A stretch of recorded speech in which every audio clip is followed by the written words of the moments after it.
Good afternoon, Allendale. It's Mrs. Casamasa, and I'm back with more of the Wild Robot Escapes. So where we left off last week, we left with chapter 36, and Bright Bill was on the farm looking for Roz. So we're going to start with chapter 37, the reunion. Something was wrong with the cows.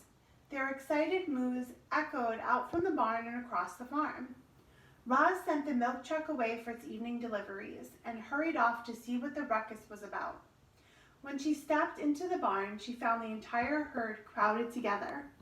As the robot started pushing her way through, the cows turned to her and smiled.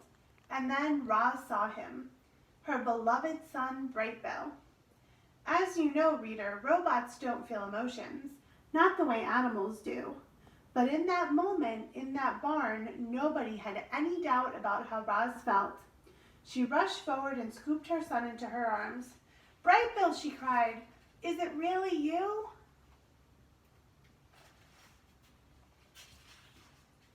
"It's really me." Bright Bill nuzzled his mother's face. "But how did you find me?" said Roz. "Ma, you're famous. You were all anyone could talk about at the wintering grounds. It started with the flocks of geese that stopped here on their migrations. They shared your story with everyone they met. Your story spread from flock to flock, from north to south, from east to west. Eventually, your story made its way to me. I took off as soon as I heard where you were. I didn't even tell the others. But we caught up to him." Loudwing, the old goose, fluttered over the herd and gently landed on a cow's back. "Bright Bill wasn't the only one who wanted to see you, Roz." The rest of the flock appeared, and the robot found herself surrounded by old friends and family. Squawking and mooing and laughing and cheering filled the barn. But then came a loud, clear voice that only the robot understood. "Roz, what are you doing?" The animals hushed.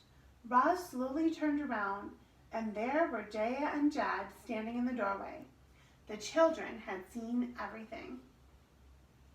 Chapter 38, The Truth. Children can be very sneaky, and when Jaya and Jad heard the ruckus coming in from the barn, they silently sneaked over to investigate. Now they were staring at a very strange scene indeed.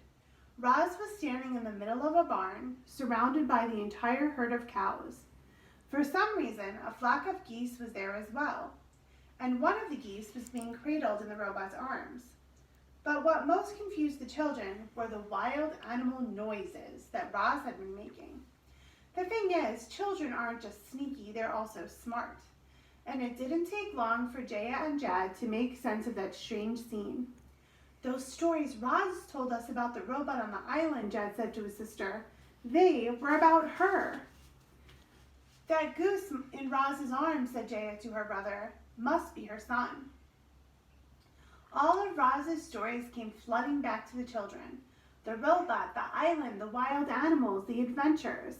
The stories seemed so fanciful. Could they really be true? "You are correct, children. Those robot stories are about me," admitted Roz, with a hint of sadness in her voice. "There are so many times that I wanted to tell you the truth about my past, but I was afraid the truth would frighten you." The robot motioned to the goose in her arms. "This is my son. His name is Bright Bill." Reader, there's another important quality about children that they possess.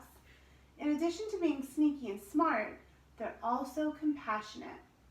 Children care about others and about the world, and as Jaya and Jad gazed at Roz and Bright Bill, their little hearts were full of compassion.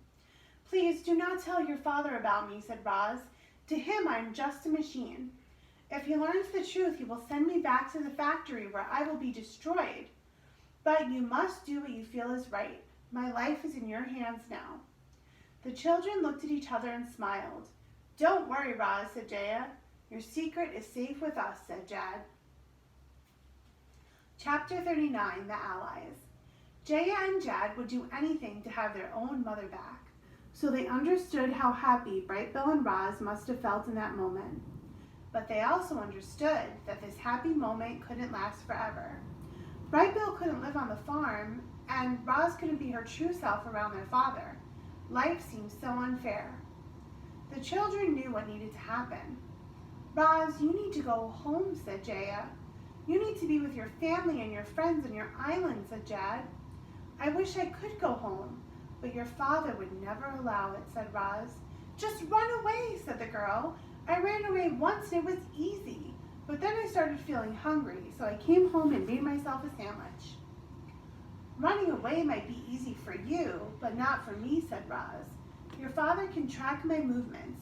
If he sees me trying to escape, he will think I am defective, and he will send me away to be destroyed. An uncomfortable question popped into Jaya's mind. Roz, don't take this the wrong way, she began. But is it possible that you are defective? Don't say that, Jaya, said her brother. No, it is okay, said the robot. I have asked myself the same question. I do not feel defective. I feel different. Is being different the same as being defective? I don't think so, said Jaya, or else we're all a little defective. You saved my life, and now I'm going to save yours, said Jad with a look of determination in his eyes. I know you can only access farming information, Roz, so let us handle the research. There has to be a way for you to safely escape, but we'll need time to figure out a plan. The robot exchanged a few animal words with her son, and then she said to the children, Brightbill must soon lead his flock back to the wintering grounds. However, he can return here in the spring. The boy slowly nodded. We should have you ready by then. The girl looked concerned. Roz, even if you safely escape from the farm, how will you get all the way home to your island? Leave that to Brightbill and me, said the robot. Together, we will find our way home. I have faith in the two of us, and I have faith in the two of you. Chapter 40, The Instincts. The next few days were a blur. Roz rushed through her daily tasks so she could have more time with the flock. The geese talked about Chit-Chat the squirrel and the beaver family and the other animals on the island. Roz talked about the robot factory and the Sharifs and life on the farm. But the geese were always aware of their instincts, calling them back to the warm wintering grounds. And when they awoke one morning to find the countryside dusted with snow, they knew it was time to go. By some miracle, Roz and Brightbill had been reunited, and now they had to say goodbye all over again. The flock stood in the pasture with Roz as the children in the herd looked on. Brightbill fluttered up to his mother's shoulder and wrapped his wings around her face. I'll return in the spring, said the goose, and then you and I are going to find our way home. Please be careful, said the robot. I do not want to lose you again. We'll keep your son out of trouble, squawked Loudwing with a smile. The geese waved goodbye to Roz and their new farm friends. Then Brightbill shook his feathers, beat his wings, and led his flock to the sky. Chapter 41, The Winter. When Roz lived on the island, the winter seemed like one long, cruel blizzard. On Hilltop Farm, winter wasn't quite so harsh. The temperature fell but then rose. Storms came and then went. Snow piled up and then melted away. Roz spent winter preparing the farm for spring. She wanted everything to be perfect for when she left. She tuned up the machines. She made fertilizer from old grass clippings and manure. She planned which crops would be seeded in which fields. She carefully looked over the herd and made sure each cow was happy and healthy. She made long lists of supplies, and then Mr. Sharif placed big orders.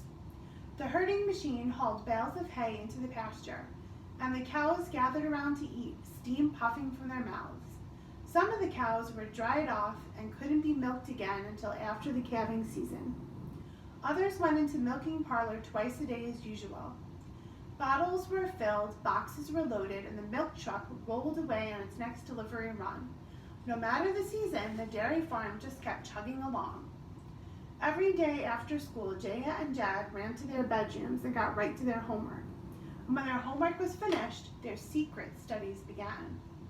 They researched the design and construction and maintenance of Roz and robots, hoping to discover some way for Roz to safely escape. The information wasn't easy to find, but the children were persistent. After weeks of work, they finally found what they were searching for. Chapter 42, The Plan. Jaya pressed a button on the side of the milking parlor and the door hummed open. She and her brother stepped inside and wound their way past gleaming pipes and tanks and over to where Roz was cleaning some equipment.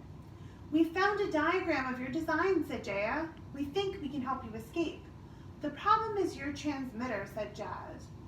"That's the device that sends out your electronic signal. If we can remove your transmitter, you'll be able to run away wherever you want without anyone tracking you." "Do you know how to remove it?" said Roz. I think so," said the boy. He chuckled nervously. "But we won't know for sure until we open you up and take a look." "Well, we'll have to do it late at night," said Jaya, "when Dad is sleeping." "We just need to find a place where we can work in private," said Jad, rubbing his shin. "How about the old barn?" said Roz. "It's quiet and hidden. I can prepare the barn today and you can operate on me tonight." Everyone agreed and the plan was set.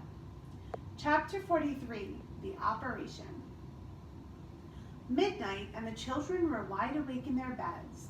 Jaya and Jad were waiting for their father to fall asleep. Once he was snoring deeply, they tiptoed past his bedroom, down the stairs, and out the back door. They crept across the farm to a cluster of trees, and there was the old barn looming above the undergrowth like a mountain. Its door was open a crack and a wedge of light spilled outside. The children closed their door behind them and walked past wooden railings and stairways and up a ramp to a platform in the back corner of the barn.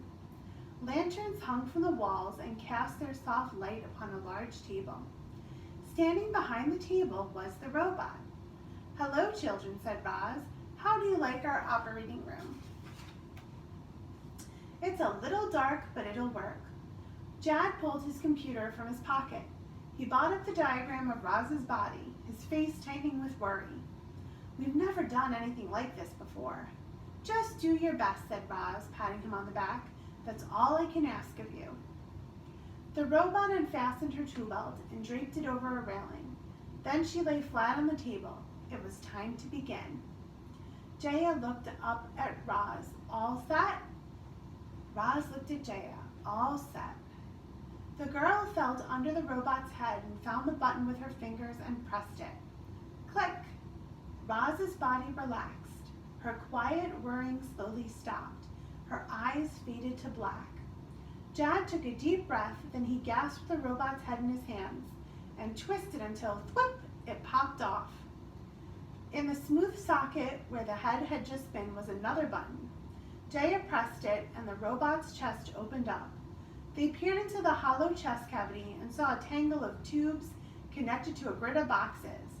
These were the robot's electronic organs. "That's the transmitter," said Jad, pointing. The children reached into the robot's chest, carefully removed a box and a tube and set them on the table. "That was easy," said Jaya, smiling. "Actually, I think this is the transmitter over here," said Jad, and he removed another box. Then Jaya removed another tube. The boy checked his computer and said, "I might have this backwards." A bead of sweat rolled down his forehead as he removed another box. "Wait, I think we should start over." Jaya nudged her brother out of the way and started plugging parts back into the robot's chest. "You're doing it wrong." Jad nudged his sister out of the way and started removing parts again. "I don't know about you, reader, but I'm a little confused." So were the children. Pretty soon, Roz's internal parts were strewn across the table, and nobody knew where anything was supposed to go. "Why did you remove so many boxes?" yelled Jaya. "Why did you remove so many tubes?" yelled Jad. The siblings argued for a while. Then, they sat quietly for a while. Uh-oh, poor Roz. The children were tired and cranky and afraid that they'd never get Roz working again. Jaya slumped against the table and looked up at the ceiling. Her eyes drifted to the lanterns dimly glowing above, and then she had an idea. She climbed onto the wooden railing, grabbed one of the lanterns from its hook, climbed back down. When she held the lantern close to Roz's body, Jad noticed that there were different numbers lightly etched on each of the internal parts. Now things were starting to make sense. The children quickly removed the correct box and tube. They put the robot back together and turned her on. Click! Roz's body tensed. Her quiet whirring slowly started. Her eyes began to glow. but she didn't say a word. "Are you okay?" Roz pointed to her mouth. "Can you speak?" said Jaya. Roz shook her head. "She can't speak," cried the boy. "We must have put something back in the wrong place." Click! The children opened up Roz's body, rearranged some of her parts, and put her back together again. Click! Roz powered up and said, "Children, I can now speak, but I cannot move." Click! After hours of trial and error, with the morning light seeping into the barn, the operation was a success. Roz stood up, scanned her internal parts, and said, "Children, you did it. You removed my transmitter. Thank you so much for your help." "You are very welcome," said Jaya, yawning. Jed checked his computer. "I can still see your signal on the map. Your transmitter is still working, so keep it close until you leave the farm." Then he stuffed the little electronic device into the robot's tool belt. "Children, there is the bed of bad news," said Roz in a serious tone. "I know you've been up all night long, but I'm afraid it's time for you both to get ready for school." All right, we're going to stop right there for today, and I'll be back again next week with more.